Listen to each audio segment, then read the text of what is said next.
Matapos ang mga pangyayaring yon, wala nang nagawa ang mga Bertudes kung hindi ang humingi ng tulong sa iilan nilang mga kasama. Nagkataon naman noong walang mataas na uri silang kasama, kung kaya't hindi naging mahirap para sa pangkat nila Tandang Lauryo ang sila ay lipulin. Bagaman aminado siyang nahihirapan ang kanyang 15 gabunan, tiwala naman siyang walang mangyayaring masama sa mga ito.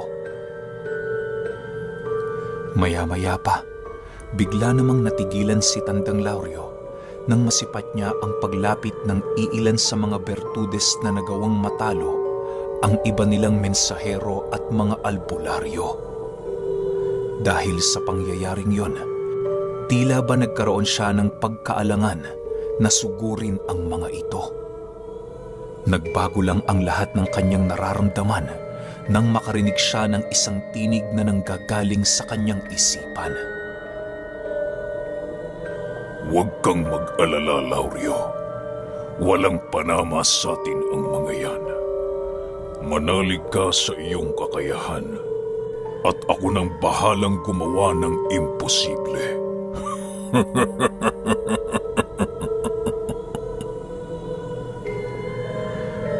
Kasabay ng pag-uwika nito ay siya namang dahan-dahang pagkawala ng diwa ni Tandang Lauryo sa kanyang isipan. Pilit man niyang nilalabanan ang nilalang, subalit aminado siyang hindi niya ito magagawang makayanan. Sa pagdilim ng buong paligid, bigla namang nadapo ang kanyang ulirat sa kuwebang minsan niyang pinagpagalingan. Doon nakita niya ang 5 nilang gabunang gabay na seryosong nag-uusap ukol sa pang-anim nilang kasama na naglaho na parang bula. Mabilisan din namang nawala ang pangitain nang maramdaman ni Tandang Lauryo ang pagsugod sa kanya ng Bertudes. Habang patuloy niyang pinakikiramdaman ng buong paligid, aminado siyang hindi niya kakayanin ang puwersa ng mga ito kapag nagsama-sama. Ilang minuto pa ang lumipas, bigla namang sumugod ang 2 Bertudes patungo sa kanyang kinaroroonan. Hindi na niya maaaring gamitin noon ang mutya ng kuweba sa kadahilanang naabot na nito ang sukdulan ng kanyang abilidad. Ang tanging inaasahan na lamang doon ni Tandang Lauryo ay ang abilidad ng mutya ng dalakit na hindi madaling gamitin.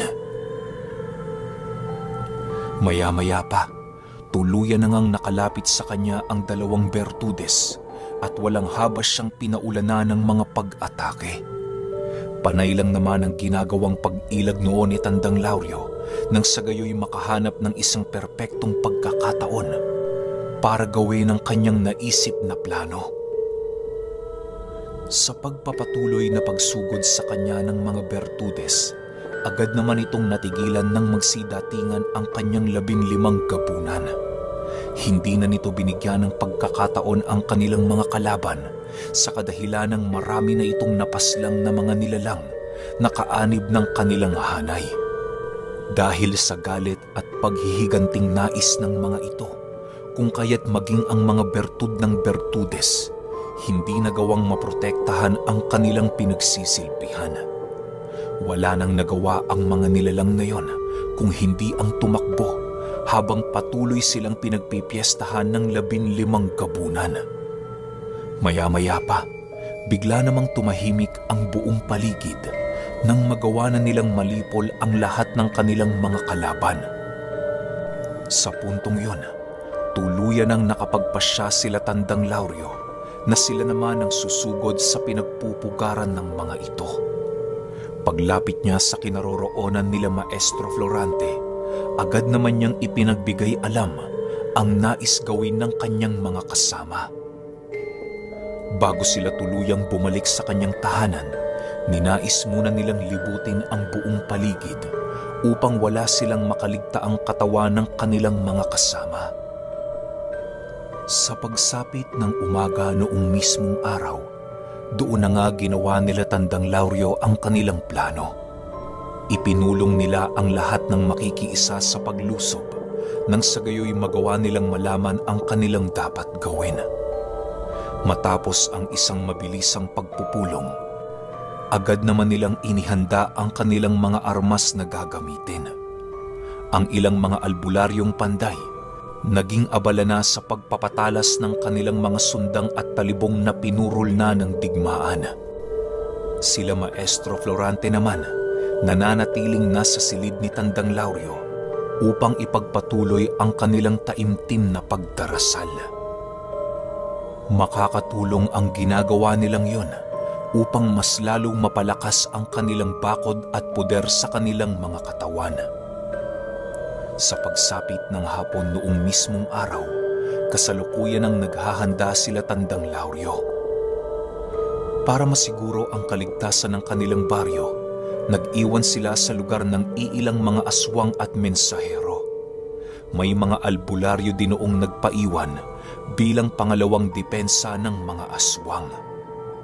Sa pagsapit ng takip silim, agad namang umusad ang pangkat nila Tandang Lauryo patungo sa lugar na inaakala nilang pinagpupugaran ng mga Bertudes. Sa pagpapatuloy ng kanilang paglalakad, maigi naman nilang pinakiramdaman ng bawat lugar na kanilang tinatahak upang masigurong walang mga tagapagmasid ng Bertudes ang makakatunog sa kanilang pagdating. Bago pa man noon tumalikod ang haring araw sa kalupaan, nagawa na nilang marating ang pinakamalaking bundok ng San Remigio, kung saan yon ang lugar na kanilang pinaghihinalaan na pugad ng mga Bertudes. Sa pagpasok nila sa paanan nito, agad naman nilang naramdaman ang kakaibang simoy ng hangin na bumabalot sa buong paligid. Kahit wala silang nasisilayang mga nilalang sa lugar, sigurado silang napakaraming nagmamasid sa kanila roon habang sila ay naglalakad. Nang marating nila ang nyugang parte ng bundok, bumungad sa kanila ang 5 kubo na abandonado. Dali-dali nila itong nilapitan upang magawa nilang malaman ang mga nilalang na minsang doong nanirahan. Subalit, bago pa man sila makalapit sa lugar na yon, bigla naman silang naantala nang marinig nila ang mga mahihinang pag-iyak na nanggagaling sa loob nito. Sa pagpapatuloy ng kanilang pagmamasid sa paligid, wala silang nararamdamang kahit na anong nilalang na nasa loob ng kubo. Nang hindi na maatim ni Maestro Florante ang mga nangyayari, napagpasyahan na nila ng kanyang disipulo na lapitan ang lugar na yon. Hindi nila pinasama ang pangkat ni Tandang Lauryo sa kadahilan ng hindi nito magagawang maramdaman ang mga bitag na maaaring magdulot sa kanila ng kapahamakan. Wala din silang dalang armas na magpoprotekta sa kanila laban sa mga sumpang daladala ng mga malalalim na aral ng kaliwa. Sa paglapit nila Maestro Florante sa 5 kubo, nananatili lang namang nakaantabay sila Tandang Lauryo sa mga pangyayaring hindi nila inaasahan. Maya-maya pa, doon na nga dahan-dahang sumilip sila Ibrahim sa unang kubong kanilang narating. Pagsilip nila sa loob nito, laking gulat na lamang nila nang makasilay sila ng 3 kabataan na nakakulong sa isang napakasikip na hawla. Sa sobrang sikip nito, halos hindi na makagalaw ang mga batang yon ng maayos. Nang akmang tutulungan na yon ni Ibrahim, agad naman itong pinigilan ni Maestro Florante. Huwag mo nang balakin na sila ay tulungan, Ibrahim. Matagal nang patay ang mga yan. Marahil ay kaya nananatili ang kaluluwa nila sa kulungan dahil sa ginawang pananakot sa kanila ng mga Bertudes. Tingnan mo, nabubulok na ang tiyan ng isa sa mga bata. Wika ni Maestro Florante. Matapos nitong makapagsalita, agad namang nakita ni Ibrahim ang tinutukoy na bata ng kanyang maestro. Sa pagpapatuloy ng kanilang pagmamasid, doon niya nakita ang pagpupumiglas ng mga kaluluwa nito upang makatakas sa hawlang kanilang pinagkulungan. Maya-maya pa, Agad namang pumasok si Maestro Florante sa loob nito upang palayain ang mga batang kanilang nakita. Subalit bago pa man siya makalapit sa lugar na yon, bigla naman siyang hinarang ng isang matandang merong suot-suot na talukbong. Sandali lang, Ginoo. Ano ang pakay mo sa mga alaga ko? Bungad na tanong ng nilalang. Kasabay ng pagwika nito ay siya namang pagtulak niya kay Maestro Florante papalayo sa kubo. Nang maramdaman ng maestro ang kakaibang presensyang bumabalot sa nilalang, walang sabi-sabi, mabilisan naman siyang nag-usal ng mga pamako at walang pagdadalawang isip itong pinakawalan sa matanda. Sa sobrang lakas ng mga dasal noon ni Maestro Florante, halos tumagos sa papagnoon ng matanda habang patuloy na sumisigaw. Demonyo ka! Hindi mo ba ako nakikilala? Napakalakas naman ata ng loob mo para harangin ang kagustuhan ko. Wika ni Maestro Florante habang patuloy na pinagmamasdan ang nilalang. Ilang minuto pa ang lumipas, napagpasyahan niyang lapitan ang matanda upang ito ay kausapin. Pagbaba niya sa kubo, agad naman niyang napansin ang pagtawa nito habang nagsasabing, Pumasok kayo sa lugar na walang kapangyarihan ng Diyos. Mapapatay niyo nga ako. Pero sinisiguro ko sa inyo na wala ni isa sa inyong grupo ang makakalabas sa lugar na ito. Dahil sa sinabi ng nilalang, mas lalo pang uminit noon ang ulo ng maestro. Sa paglapit niya sa kinaroroonan nito, walang pagdadalawang isip niyang tinapyasan ng ulo ang matanda. Kasabay ng paggulong ng ulo nito sa lupa ay ang pag-utos naman niya kay Ibrahim na palayain ang batang nakakulong sa hawla. Maya-maya pa, bigla namang nanlaki ang mga mata ni Tandang Lauryo nang masipat niya ang iilang mga nilalang na dahan-dahang lumalabas sa kubo. Sa pagkakatanda ni Tandang Lauryo, nasa 7 ang bilang ng mga nilalang na lumabas sa kubo.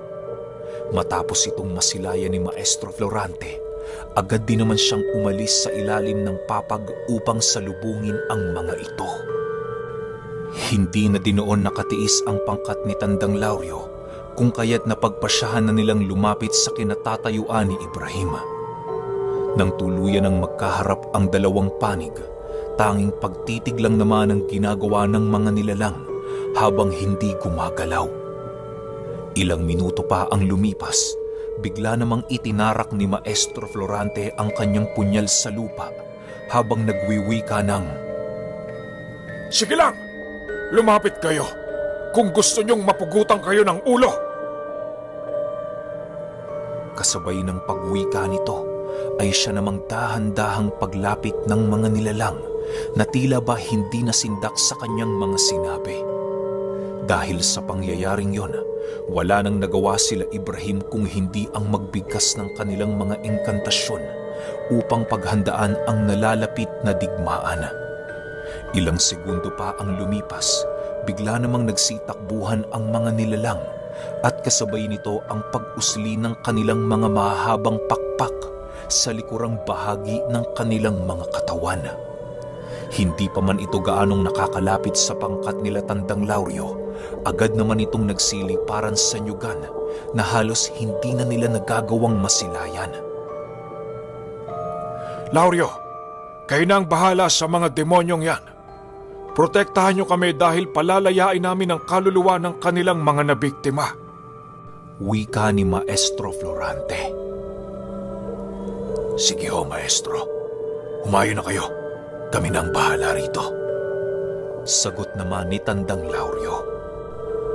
Kasabay ng pagwika nito ay siya namang pagsikalat ng kanyang pangkat sa buong paligid.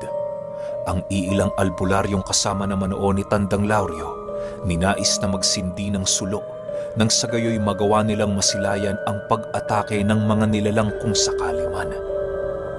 Ilang minuto pa ang lumipas, doon na sila nakakarinig ng mga pagsisigawan sa itaas ng nyog na para bang naghahanda ng isang malaking pag-atake. Nang marinig ni Tandang Lauryo ang mga huni ng nilalang, agad din naman siyang nagbigkas ng mga engkantasyon upang paghandaan ang nalalapit na labanan. Tinawag na din niya noon ang kanyang sigbin nang sa gayoy madali niyang magamit ang kanyang pinakamalakas na wangis. Maya-maya pa, doon na nga nila narinig ang pagpalaspas ng mga dahon ng nyog na siyang sinabayan ng pagbulusok ng iilang mga nilalang. Sa pagtayo nito sa lupa, kitang-kita ni Tandang Lauryo ang napakapangit na pagmumuka ng mga ito. Paglalarawan niya sa nilalang na yon, halos maihahaling tulad mo ito sa isang unggoy dahil sa napakarami nilang balahibo sa kanilang pagmumuka. Malalaki din ang bunganga ng mga ito at meron itong nagsisihaba ang mga binti at braso. Malapaniki din ang pakpak ng mga ito na halos ilang dipa ang buka. Maya-maya pa, bigla namang naalerto sila Tandang Lauryo nang masipat nila ang pagsugod ng mga ito. Dahil sa kanilang mga nasilayan, agad naman nilang sinalubong ang mga nilalang kasama ang kanyang 15 kabunan. Hindi na niya pinasali ang iilang mga albularyo sa paligid sa kadahilan ng digmaan yon ng 2 aswang na merong magkaibang lahi. Sa kabilang dako naman, patuloy pa rin ang ginagawang ritual nila Maestro Florante upang mapalayas ang mga kaluluwa na nakakulong sa mga hawlang nasa loob ng kubo. Ginawa naman noon nila Tandang Lauryo ang lahat ng kanilang makakaya upang hindi maistorbo ang ginagawa ng maestro. Sa pagpapatuloy ng kanilang pakikipaglaban, doon niya napagtanto na hindi rin pala basta-bastang aswang ang kanilang kinakalaban. Bukod sa matitigas ang mga balat nito, hindi din ito madaling pabagsakin. Maya-maya pa, bigla namang napatingin sa kanang bahagi si Tandang Lauryo nang maramdaman niya ang pagsugod ng isang aswang. Mabilisan siya nitong sinunggaban, subalit nagawa niya itong maiwasan. Bago pa man makarating sa kabilang bahagi ang nilalang, nagawa na itong madakip ni Tandang Lauryo. Walang sabi-sabi, agad niyang binuka ang bunganga nito sa pamamagitan lamang ng kanyang pisikal na lakas. Halos hindi ito nagawang mapangibabawan ng nilalang na siyang nagdulot sa kanya ng pagkasira ng kanyang panga. Bago ito tuluyang makalayo kay Tandang Lauryo, sinigurado niya munang maiiwan ang panga nito. Maya-maya pa, bigla naman niyang inilabas ang kanyang tabak at mabilisang ibinato ito sa tumatakbong nilalang. Pagtama ng tabak na yon sa likuran nito, agad naman yung bumagsak sa lupa habang dahan-dahang nawawala ng buhay. Nagawa pa nitong gumapang ng ilang dipa, subalit hindi yun naging sapat upang magawa niyang matakasan ang kamatayan. Sa pagpapatuloy ng pakikipaglaban nila Tandang Lauryo, doon nakipagtuos sa kanya ang pinakapinuno ng mga ito. Madali niyang nakilala na yon ang pinuno ng kanilang kalaban sa kadahilan ng sa lahat ng aswang na naroon, ang nilalang lang na yon ang nagtataglay ng kakaibang pakpak na halos walang katulad. "Ikaw ba ang pinuno ng mga demonyong ito?" tanong ni Tandang Lauryo. Sino pa ba sa tingin mo? Ha? Sagot naman ng nilalang. Kasabay ng pagwika nito ay siya namang mabilis ang pagsunggab nito sa kinatatayuan ni Tandang Lauryo.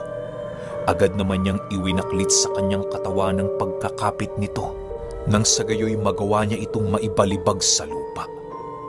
Subalit dahil sa talas ng mga kuko ng nilalang, naging mahirap itong gawin kay Tandang Lauryo.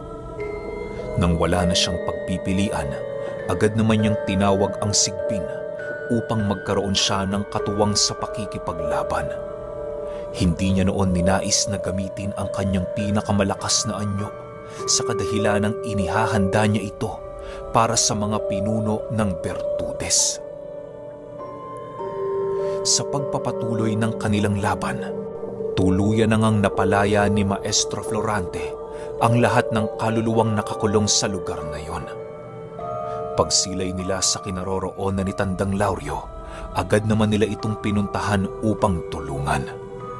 Sa muling pagsugod ng kalaban ni Tandang Lauryo, bigla naman itong sinuwag ni Ibrahim ng kanyang buong lakas. Halos tumilapon ang nilalang na yon sa gitnang parte ng nyugan na siyang mabilisan din namang sinunda ng tikbalang. Pagdating niya sa lugar na yon, naaktuhan niya ang pagtayo ng nilalang na mabilisan din naman siyang pinako gamit-gamit ang buhay na mga salita. Patuloy pa rin ang pagpupumiglas nito kung kaya't napilitan si Ibrahim na bigyan ito ng isang napakalakas na tigalpo sa noo. Sa sobrang lakas ng mga usal na kanyang pinakawalan, halos matulala na lamang ang nilalang. Maya-maya pa, bigla naman itong nasipat ng iilang aswang sa paligid, kung kaya't mabilisan din namang gumawa ang mga ito ng aksyon upang mapigilan ang nais gawin ni Ibrahim. Paglapit nila sa disipulo ni Maestro Florante, agad naman silang nagpakawala ng mga palipad hangin sa paligid upang kontrahin ang mga usal nito. Hindi naman yun hinayaan ng ilang gabunan ni Tandang Lauryo, kung kaya't mabilisan nilang sinunggaba ng mga ito. Matapos ang mga pangyayaring yon, malaya namang nakalapit si Ibrahim sa nilalang habang nagwiwika ng, "Ikaw na siyang pinuno ng iyong uri ang karapat-dapat tumanggap ng parusa. Kung ano ang ginawa mo sa bawat kaluluwang aming pinalaya, ganun din ang gagawin namin sa iyo. Ipinapangako kong iiyak ka sa hawlang yon ng napakatagal na panahon para pagsisihan mo ang iyong mga kasalanan. Sinisigurado ko ding walang magliligtas sa iyo sa kahit na anong paraan at aspeto." Kasabay ng pag-uwika ni Ibrahim ay siya namang pagkuha niya ng isang garapon upang gawing sisidla ng kaluluwa ng nilalang. Ilang minuto pa ang lumipas, doon na nga niya inumpisahan ang kanyang pagbibigkas ng mga usal para makuha ang espiritual na anyo ng nilalang. Habang abala noon si Ibrahim, nananatili lang namang nakaantabay si Tandang Lauryo upang mapigilan ang mga nilalang na magtatangkang sumugod sa kanilang kinaroroonan. Ilang minuto pa ang lumipas, tuluyan na ngang nahigop ng garapo ng kaluluwa ng pinuno ng mga aswang. Agad naman itong sinelyuhan ni Ibrahim at mabilisang itinakbo patungo sa kinaroroonan ni Maestro Florante. Nang mapagtanto ni Tandang Lauryo na tapos na ang ginawa ng kanyang kaibigan, agad naman niyang tinungo ang iilan niyang mga gabunan upang tulungan ito sa kinahaharap nilang digmaan. Sa muling pagsunod ni Tandang Lauryo, agad naman itong nasipat ng iilang aswang na nasa paligid. Nang akmang sasalubungin na ng mga ito si Tandang Lauryo, agad naman yung pinigilan ng kanyang mga gabunan. Kisap mata lamang noon ang pagitan nang tuluyan nilang masukol ang pangkat ng mga ito. Kahit alam nilang wala na silang matatakbuhan, patuloy pa rin silang naghahanap ng paraan para matakasan ang pangkat ni Tandang Lauryo. "Ano ang pakiramdam na kayo naman ang aming mga biktima? Hindi ba nakakatakot? Ganyan din ang naramdaman ng mga batang pinatay nyo bago sila nawala ng buhay. Ngayon, sinisigurado ko sa inyo, kayo naman ang dadanas ng ganong pakiramdam." Wika ni Tandang Lauryo. Kasabay ng pagwika nito ay siya namang pag-ikot niya sa 3 aswang at mabilisan yung sinunggaban. Bago pa man bumagsak ang mga katawan nito sa lupa, nagawa na niya itong matalian ng baging sa kanilang buong katawan. Gulat na gulat noon ang mga nilalang na yon sa kadahilan ng hindi nila gaanong mapagtanto kung papaano ito nagawa ni Tandang Lauryo. Pakawalan mo kami! Paano mo kami nagawang maitali sa baging na ito? Sigaw ng isang aswang. Matapos nitong makapagsalita, agad namang tinakpa ni Tandang Lauryo ang bibig ng nilalang dahil sa masyado yung maingay. Maya-maya pa, agad naman nilang binuhat ang mga ito at dali-daling dinala sa loob ng kubo. Bago nila ito tuluyang iwan sa loob, sinigurado muna nilang hindi yun makakagapang o makakagawa ng anumang bagay na maaaring ikakalaya ng kanilang sarili. Matapos nilang gawin ang bagay na yon, agad naman nilang kinuha ang sulo ng mga albularyo at dahang-dahang inilapit sa kubo. Hinintay muna nilang matapos si Maestro Florante sa kanyang ginagawa bago nila gawin ang pagtupok sa mga aswang.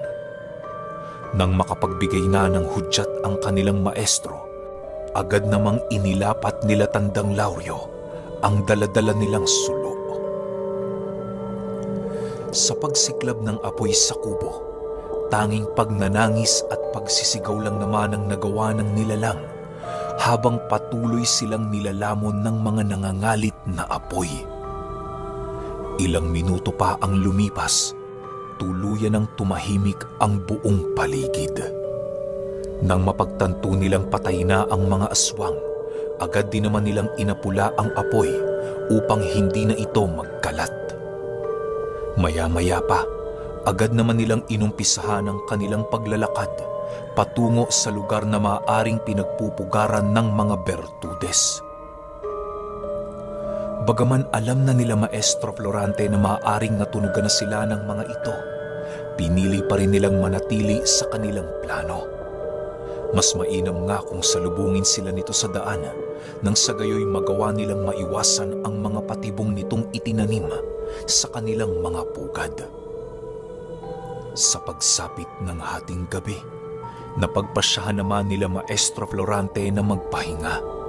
Salitan ang pagbabantay ng bawat isa sa kanila nang sa gayoy magawang magkaroon ng tulog ng bawat isa. Sa pagpapatuloy ng kwento, doon na nga nasilayan nila Tandang Lauryo ang nakakakilabot na pugad ng mga Bertudes.